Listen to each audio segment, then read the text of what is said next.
نو ماته تعجب آوره وه چې ورونه بې زمونږ د اجازې نه زمونږ برنامې ته کامره ږدي هغه نه اخلي بیا خپل کلیپونه نشروي دا اخلاقي لحاظ نه غلط کار دی او دا د میډیا د قوانینو نقطې نظر نه غلط دی که دې باندې هم د ټیک ټاک هم پوه شي تاسو باندې ستاسو صفحه بندوي که یوټیوب هم پوه شي په تاسو صفحه بندوي که هر هغه په دې پوه شي چې تاسو دا خلاف د قانون دا کار کوئ دا صحیح کار نه دی ځکه دلته موږ کینو خواري کوو زحمت وباسو دا زموږ دغه دی چې که بیا موږ چاته اجازه ورکوو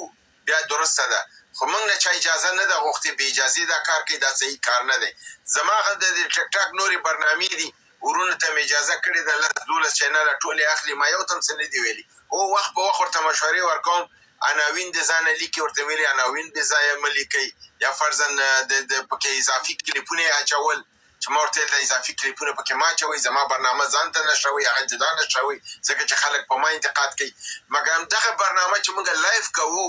دا ورونه دي هغه ریکارډ کوي یې چې یعنې زه بالکل حیران شوم ځکه دغه حق صرف زموږ دی چې موږ ته دا ریکارډ راځي یعنی یو امیجان د حق لري یو زه د حق لرم چې دا واخلو او بیرته دوباره نشر کړو مګر دا ورونه نه خواهش دی دا کار مه کوئ که چېرته دا تکراریږي بیا موږ مجبور چې ستاسو یوټیوب چینل هم راپور کړو او ټیک ټاک هم او بیا دواړه صفحې هم بندېږي دا صحیح کار نه دی هماغه یو برنامه زما چې تاسو اخلئ هغه مې اجازه درته کړې ده هېڅ پکې ستونزه نشته اوس هم اخلئ هغه اول مې هغه برنامه وکړه تاسو دپاره مې نشر کړه چې تاسو هغه واخلئ دا برنامه مه اخلئ فاطمي صاحب یو ډېره مهمه موضوع ده تاسو هم ورته اشاره درلودله دغه ایمیلونه رسمي ایمیلونه هم د ټیک ټاک زموږ سره دي هم د یوټیوب زموږ سره دي او فاطمي صاحب دغه موضوع ته لاسرسی لري که چېرته دا ځل نقص موږ ایمیل کوو احیانا که ستاسو ټیک ټاک ده یا هم یوټیوب ده که چېرته بندېږي بیا حق د شکایت تاسو نه لرئ موږ نه غواړو چې خدای مه کړه د چا اکاونټ خراب سي یا په هغې باندې ریسټریکټ کړه سي یا بند کړي ولې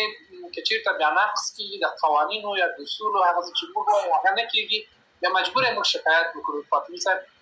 دغه طرف تاسو کوم نظر لرئ مهرباني کاملا دقیقه مو ویلې زه بالکل ستاسو خبرې تاییدوم زه به محترم ډاکټر صاحب ځوان پیاوړی زموږ